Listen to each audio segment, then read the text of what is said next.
Bonjour à tous, on se retrouve pour la correction d'un nouvel exercice type brevet sur les programmes de calcul. Je vous propose tout de suite la lecture de l'exercice. N'hésitez pas à mettre sur pause pour essayer de faire l'exercice par vous-même. Voici un programme de calcul. Choisir un nombre entier positif. Ajouter 1. Calculer le carré du résultat obtenu. Enlever, c'est-à-dire soustraire le carré du nombre de départ. On applique ce programme de calcul au nombre 3. Montrer qu'on obtient 7. Bon, c'est parti. Donc, première question, on choisit le nombre 3. Et qu'est-ce qu'on doit faire à ce nombre 3? On doit lui ajouter 1. Donc, on lui ajoute 1 et on obtient 4. Donc, ça, on a fini la première étape. Deuxième étape, calculer le carré du résultat obtenu. On calcule 4 au carré, cela fait 16. Ensuite, on doit soustraire le carré du nombre de départ. Donc, à 16, on doit soustraire le carré du nombre de départ qui était 3. Donc, 3 au carré. Ce qui fait 16 moins 9. Et 16 moins 9, c'est bien égal à 7. Donc, lorsqu'on choisit 3 comme nombre de départ, on obtient bien 7 comme résultat. Voilà. Deuxième question. Voici deux affirmations. Affirmation 1, le chiffre des unités du résultat obtenu est 7. Affirmation 2, chaque résultat peut s'obtenir en ajoutant le nombre entier de départ et le nombre entier qui le suit. Petit a, vérifiez que ces deux affirmations sont vraies pour les nombres 8 et 13. Donc c'est parti. Question 2, petit a. On va faire le programme de calcul pour 8. Donc on prend 8 et on lui ajoute 1. Cela fait 9.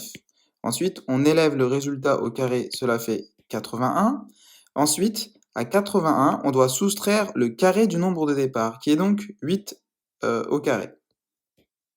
Ce qui fait 81 moins 64, ce qui fait un résultat de 17. Donc, il faut qu'on vérifie que les deux affirmations sont bien vraies. Une fois qu'on a obtenu ce résultat, il faut vérifier si ce résultat satisfait les deux affirmations, à savoir le chiffre des unités du résultat obtenu est 7. Donc 17 a bien pour chiffre des unités 7, donc la première affirmation est vérifiée. La première affirmation est bien vérifiée, car le chiffre des unités de 17 est bien 7. Il faut maintenant qu'on vérifie la deuxième affirmation qui stipule « Chaque résultat peut s'obtenir en ajoutant le nombre entier de départ et le nombre entier qui le suit ». Alors, le nombre entier de départ, c'était 8, le nombre qui le suit, ça fait 9, 8 plus 9, ça fait bien 17, et 17, c'est bien le résultat final qu'on a obtenu, donc la deuxième affirmation est également vérifiée. Ainsi, la deuxième affirmation est vérifiée. Il faut maintenant qu'on fasse le même travail pour 13. Donc, 13 plus 1, ça fait 14. 14 au carré, ça fait 196. Et maintenant, à 196, je dois enlever le carré du nombre de départ, c'est-à-dire 13 au carré. Donc ça fait 196 moins 169. Ce qui fait un résultat de 27. Et donc là, on vérifie bien que le chiffre des unités du résultat est bien 7. Et puis, est-ce qu'on obtient 27 en ajoutant le nombre de départ et le nombre entier qui le suit? C'est-à-dire, est-ce que 13 plus 14, ça fait bien 27? Oui, 3 plus 4, 7, 1 plus 1, 2. Donc, deuxième affirmation vérifiée. Deuxième affirmation vérifiée. Ensuite, il faut qu'on regarde la question 2b. Pour chacune de ces deux affirmations, expliquez si elle est vraie ou fausse, quel que soit le nombre choisi au départ.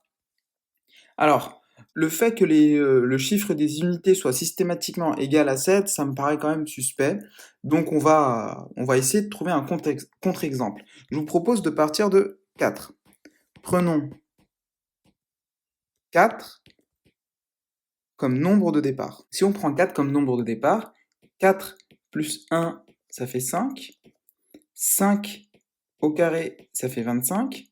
Et à 25, on enlève le carré du nombre de départ qui était 4, donc 4 au carré. Ce qui fait 25 moins 16, et 25 moins 16, ça fait 9. Et 9, son chiffre des unités, c'est 9. Ça n'est pas 7. Donc la première affirmation est fausse. Première affirmation, fausse. Parce qu'on a trouvé un contre-exemple, c'est pas toujours vrai. Quel que soit le nombre de départ. C'est vrai pour un certain nombre de nombres de départ, mais ça n'est pas vrai pour tous les nombres de départ. Maintenant, on va vérifier la deuxième affirmation. Elle me semble vraie, du coup, je vais utiliser x comme nombre de départ.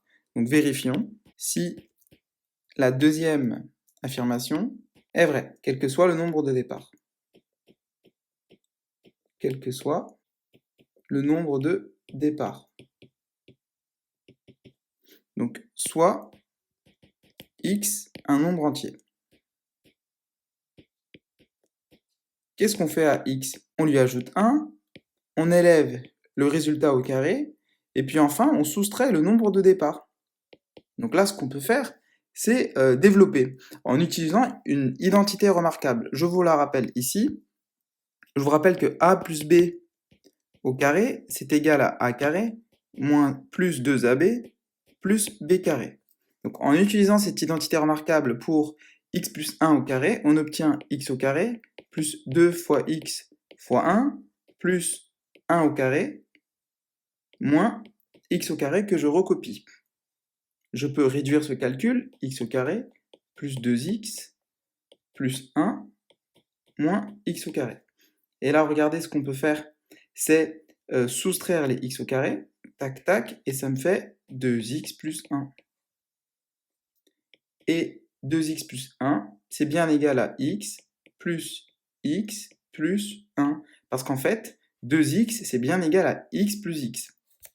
Et là, on observe qu'on obtient bien le résultat en additionnant x avec le nombre qui suit x. Donc ça, c'est le nombre de départ, et ça, c'est le nombre qui suit.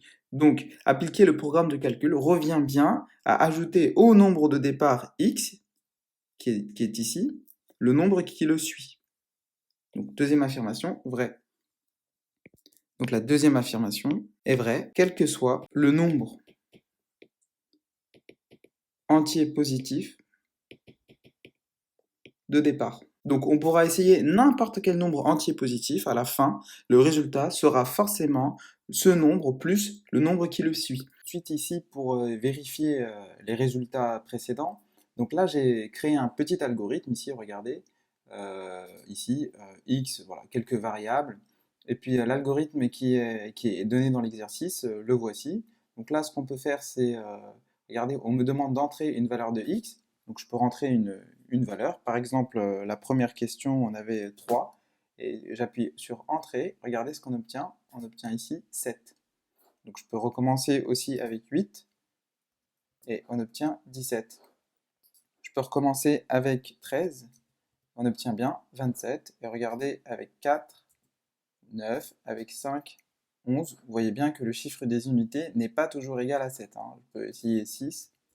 13, regardez, je peux relancer avec 7, 7 c'est 15, 8 c'est 17, 9 c'est 19, 10, voilà, on peut vérifier à chaque fois que c'est le nombre puis le nombre qui le suit. Par exemple pour 15, on obtient 31, et 31 c'est bien égal à 15 plus 16.